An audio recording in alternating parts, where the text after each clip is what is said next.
everyone, today we will go through an advanced grammatical concept in the subjunctive mood. Is everyone ready to begin? You've probably begun many sentences this way. He believes that, I am hoping that, they suggested that, or it's been important that. That's the easy part. The tough part is the verb that follows the word that. Has it been important that she studies regularly?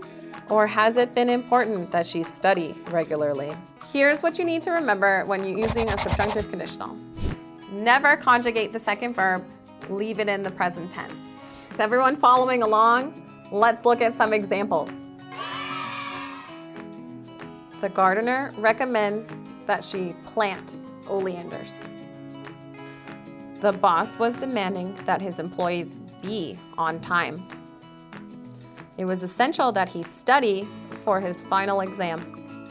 Notice that all three verbs after that are in present tense and unconjugated, regardless of the tense of the main verb. That's easy to remember, right? The subjunctive mood can be challenging. It's necessary that everyone work hard to master it. Goodbye, everyone. See you next time.